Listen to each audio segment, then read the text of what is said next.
In fact, I'll show you how this all plays out. You're going to be seeing again, it is a Category 1 about to make landfall in the next few to several hours here. We're going to see that in the overnight hours, possibly to early morning for tomorrow.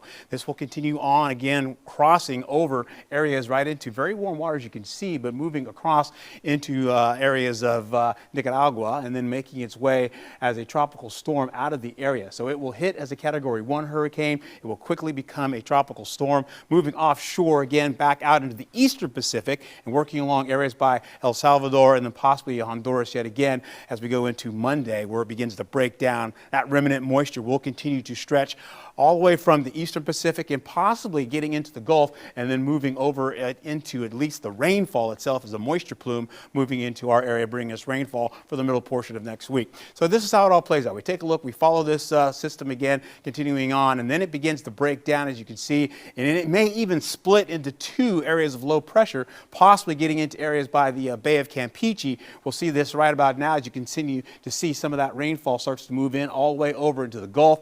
We're picking up two moisture plumes, or at least two areas of low pressure that will push in that moisture plume, sharing that moisture as we go into it. The one that's out in the eastern Pacific gets out of the way by Thursday. This one continues to break down going in through Thursday into the evening hours, and that rainfall we pick up will get out of the way. In fact, you'll see it kind of dissipate going on into early Friday morning.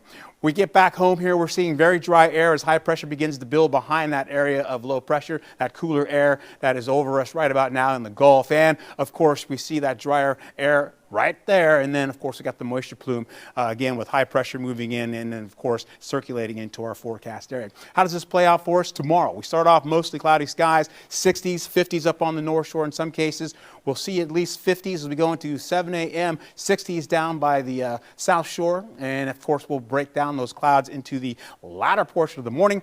We'll get into the widespread 70s, seeing yet again as we get to 81 degrees for the high for the day. Low 80s up on the North Shore as well. Coastal areas, upper 70s to middle 70s as you get into Plaquemines Parish, around 75 degrees.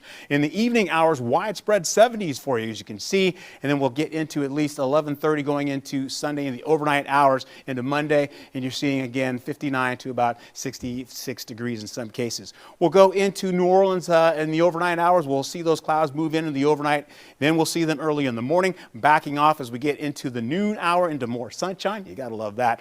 Less humidity. We're going to be picking up dew points probably in the 50s yet again. Tonight we're looking at 54 to 66 degrees working through the area. Tomorrow 79 to 82 degrees, comfortable conditions, plenty of sunshine, breezy though, even on the water by the coast as well as the lake. So prepare yourself for that and use caution. Winds can get up to gusts of 25 miles per hour. Sunday we may see some of the areas just kind of break down, get back to lighter winds as we finish out the afternoon. But what we're looking at right about now, low 80s for our highs going into tomorrow as well as Monday.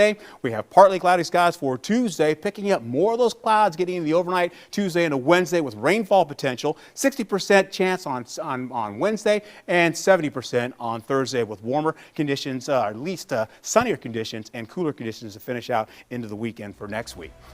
We'll be right back. We're going to take a quick break.